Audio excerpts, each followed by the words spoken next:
Music producer, a young man from Memphis, has died. Brytavious Chambers, better known as Tay Keith, has died. Metro Nashville police say he was found dead in his apartment.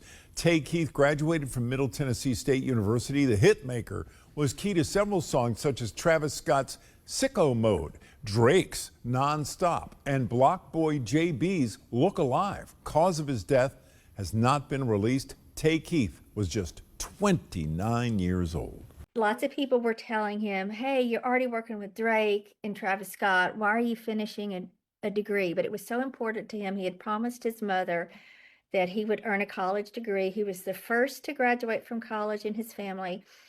In December 2018, the month he graduated, he also had a #1 record with Travis Scott and a Grammy nomination. So, he already had a career that people were envious of before he graduated. And after he graduated, he just soared to become Billboard's Rap Producer of the Year.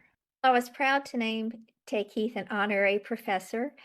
And I think it's only fitting because, he embodied the characteristics that we want our students to have. He, first and foremost, he was a really good man. Even if he hadn't had all this international success, he was a good person. We're all just shattered and devastated. So we're at the Hitmaker brunch and you are a literal hitmaker, but how do you know when you have that song? How do you know when it's done? It's like the impulse you get, that feeling of just like, this the one, and every time I had that feeling when it's a song, end up doing real good, you know what I'm saying? He produced Sicko Mode. He produced Drake's Nonstop. He had 4 #1 records on the Billboard Hot 100. And on a Thursday afternoon in Nashville, police walked into a quiet apartment on Martin Street and found him unresponsive. No struggle, no forced entry, no warning, just silence where one of hip-hop's most recognizable sounds used to live. Within hours, the tributes started pouring in. BlocBoy JB, his closest collaborator, the man who helped put his name on the map, posted throwback photos, writing words that read like a brother in disbelief. Producer Hit Kid wrote, "We've been doing this since 2010, like he still couldn't process a sentence."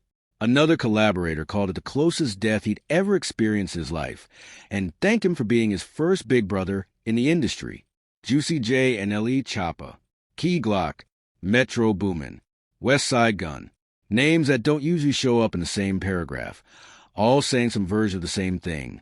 We lost a legend, and we didn't see it coming. And here's what makes this one different.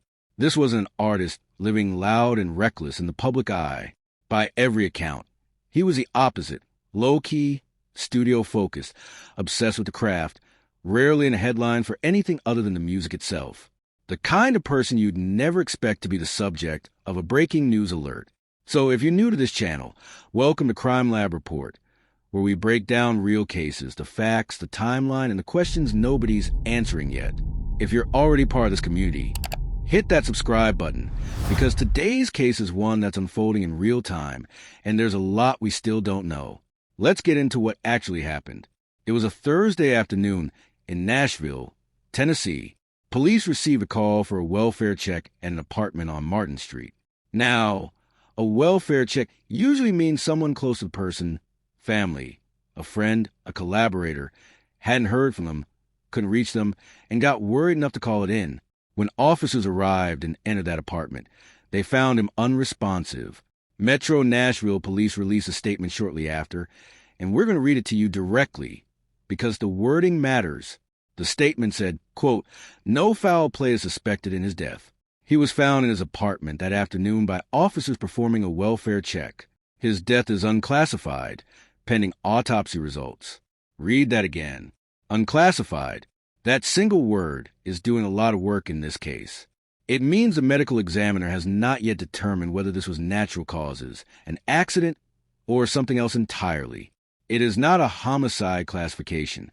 It is not a confirmed overdose. It is not confirmed as anything yet. It is a placeholder, sitting in a system, waiting on toxicology and autopsy results that could take weeks.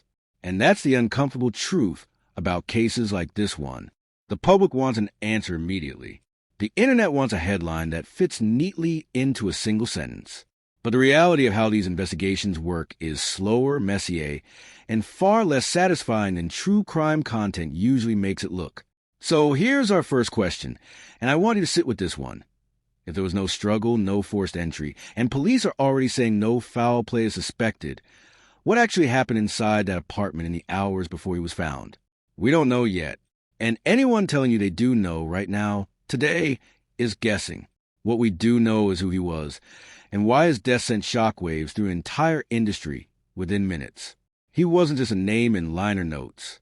He was the architect behind some of the biggest sounds ever come out of the South.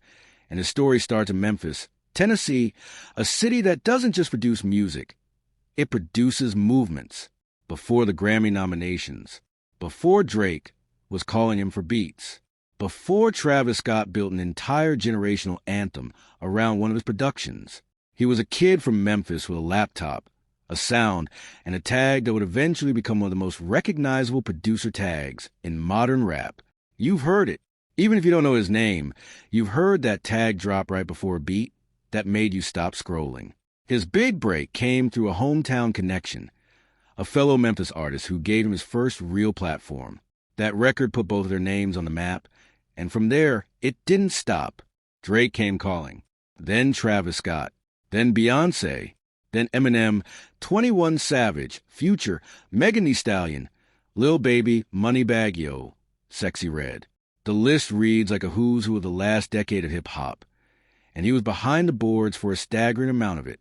Here's something most fans don't know, and it's the kind of detail that makes this story hit different. While he was stacking placements and chasing his first #1 record, he was also a college student. He stuck with it.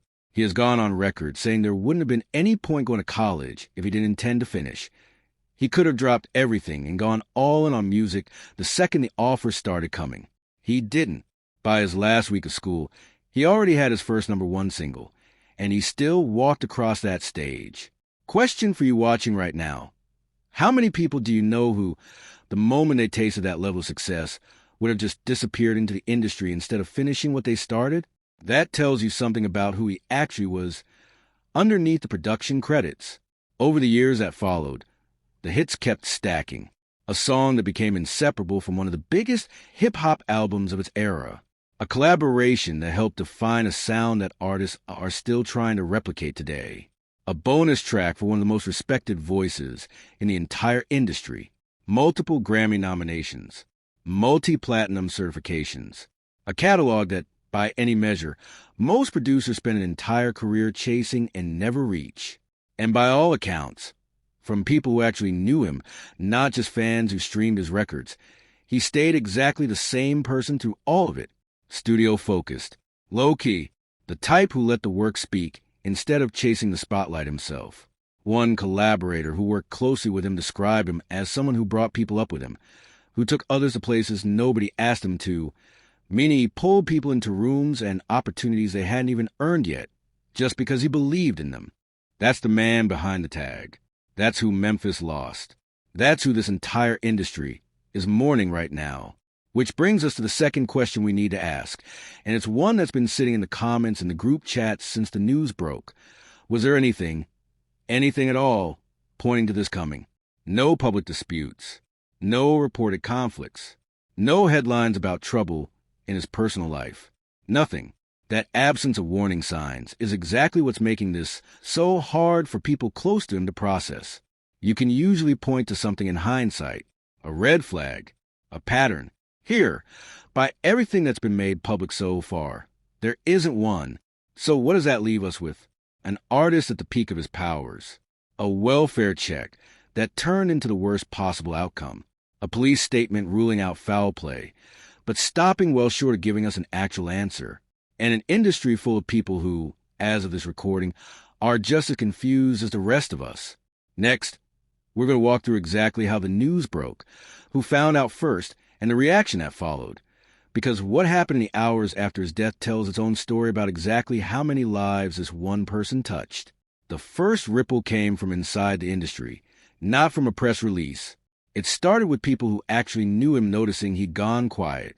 No posts, no replies. Nothing on the group chats. People say he was active in daily. For an industry that runs on constant communication, labels, sessions, collabs being lined up in real time, silence from someone that plugged in is its own kind of red flag. That's reportedly what led to the welfare check in the first place. Someone close to him got worried enough to call it in. And then came the moment everyone remembers because it happened live, in real time, in front of an audience. 2 streamers were mid-broadcast when the news started circulating. You could watch it hit them in real time. The pause, the disbelief, one of them repeating, "R.I.P. bro," over and over like saying it twice would somehow make it less true. That clip spread fast because it captured something a press statement never could, the exact second to stop being a headline, and became something real for the people watching. From there, it didn't slow down. It accelerated. His closest collaborator and longtime friend was one of the first major voices to speak. The 2 of them had history going back to the very beginning of his career. The artist who gave him his first real platform, his first hit, his first taste of what this could become. The posts that followed weren't polished industry statements. They were raw, old photos, screenshots of conversations, the kind of thing you post when you're not thinking about optics. You're just trying to process that someone who's been a constant presence in your life for over a decade is suddenly gone. Then the rest of Memphis followed. Artists who came up in that same scene, who watched him go from a local name to a global one without ever leaving the city behind. One veteran Memphis rapper called him a legend, point blank, and asked for prayers for family. Another posted that this was, in his words, the closest death he'd personally experienced. Not because of fame, but because of what the relationship actually meant behind the scenes. He described him as a mentor disguised as a friend, someone who pulled him into rooms and opportunities he hadn't earned yet, simply because he believed in him. Outside of Memphis, the reactions kept stacking. Major producers, major artists, people whose entire sound was shaped, directly or indirectly, by records he built. Some of the messages were short, just a name and a rest in peace. Others were longer, reflective, almost eulogy-length posts about what his tag meant the first time they heard it drop on a song that changed their life. Even people completely outside the music industry felt this one. A mayor posted condolences with a personal photo. Major media outlets that don't normally cover producer deaths with this level of attention ran full tributes, listing out the catalog like an obituary for a body of work. Because in a very real sense, that's exactly what it was. And through all of it, through every single tribute, every post, every video reaction, there's one thing that's notably absent. No public statement from his family. Not yet. In a moment like this, that's not unusual. Families are often given space, time to process privately before anything is said publicly, especially while an investigation is still technically open and unclassified. But it does mean the people who knew him longest, who knew him before any of the fame, haven't spoken. And until they do, or until the autopsy results come back, this case remains exactly where it started. Full of grief, full of tributes, and still missing real answers. So let's lay out exactly what we don't know. Because this is where you come in. We don't know the official cause of death. We don't know if this was natural, an accident, or something else entirely. Unclassified means exactly that. Nothing has been ruled in or out beyond foul play. We don't know what happened in the hours before that welfare check was called. We don't know if there were any warning signs that simply weren't public. And we don't know when or if his family will speak. What we do know is this. An entire industry stopped what it was doing to more than one person. That doesn't happen by accident. That happens because of who he actually was to the people who knew him, not just what he built for the people who only knew his sound. We'll be following this case as new information comes out, the autopsy results, any statement from his family. Anything that moves this from unclassified to answered. If you want to be here when that update drops, make sure you're subscribed, because this is far from over. What do you think really happened behind that door? Let us know in the comments below, and we'll see you in the next one.